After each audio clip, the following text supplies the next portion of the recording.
ng taong bayan. But now na coming from you guys na is doing fine. Ayan na. Oh my God. Alam mo, nakangiti talaga. Ha? Happy Pwede person nang talaga kunin. si Agent Pwede nang kunin yung Morales. sakyan. Ayan mga May kababayan, live na mag-escort pa live. sa'yo. Wala. So tayo lang. How Wala about na. sa walang Ayun pala. Ma'am Maharlika. Ayan mga kababayan, naririnig nyo si Agent ayan, nakikita nyo po, ayan. Kasi may mga lumabas na in the past na na-release na raw. Ngayon po, ngayon, live yan. Okay, live tayo. Ay, Yung ano, Agent sir? Morales. Yung Ah, roommate nito, nakalis na rin? ang yung roommate, Ano, di una ba? na? Bilis ah. Hindi marinig. Ang bilis. Hindi ko marinig masyado. Ay, Kasi dyan yung ano niya, kapatid yun ang sumundo na. sana, Ah. Agent, naririnig mo Malapit ako? sila dito. Ayan. Ayan. Magandang gabi. Dala yung Magandang gabi. sasakyan ng kapatid niya sa lupa. Ayan, live na live tayo ngayon. Maraming salamat sa third floor studio, no? Kay Pam at saka kay Oo nga, Marlon. ate, andito si Yusek Pam at saka si Yusek Marlon. Actually, Si, Very nakipag- healthy. Tony Madon. Kung paano namin iniwan, ganun pa rin naman.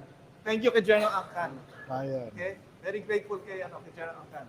Papasalamat ako doon Ano kay ba, tumababa o namaya? Roberto Angkan. Pinataba niyo naman masyado. Sa Usaa family. Pinataba At niyo ganon din masyado. kay Senate President Chis Pero Escudero. ano lang yun. Bali, basta 2 beses niya ako safe. pinuntahan Kaya sabi ko ngayon. nga eh, Bawal Kanina, Okay. yung binalita niya na marirelease ako. At pinuntahan niya uli ako bago sa yun. That's good news. Speaker ko. Yeah. Tapos ganon din si Senator Jinggoy Estrada. Talaga nag-usap kami ng puso sa puso kagabi. Wow. Nag-one-on-one kami. At yung nga, sabi nga niya, ikaw, binastos mo pa ako. Sabi niya gano'n. Sabi ko, paliwanag ako sa kanya. Sabi ko, sir, yun yung normal reaction ko lang po yun. Pero sabi niya, hindi naman tayo magkaaway at trabaho lang, sabi niya. Basta sana naintindihan mo rin yung pagkakakontempt mo. Yun, at pinaliwanag ko rin naman sa kanya.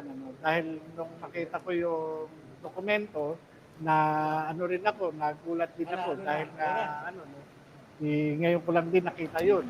At yung nga, photocopy. sabi ko nga sa Okay. kanya, ang duda ko, Sige, ma'am. mukhang ito Thank you, talagang ma'am. pineke Yes. yung dokumento na BBS. Ma- Pero sabi ko nga, Pero, ang hiling sir? ko lang, sana maipakita yung Are you original. related to Justice Kasi Serena ang before? ano, tingin ko, ay mukhang crafted yung Sabagay, kung crafted ano Herrera. yung dokumento.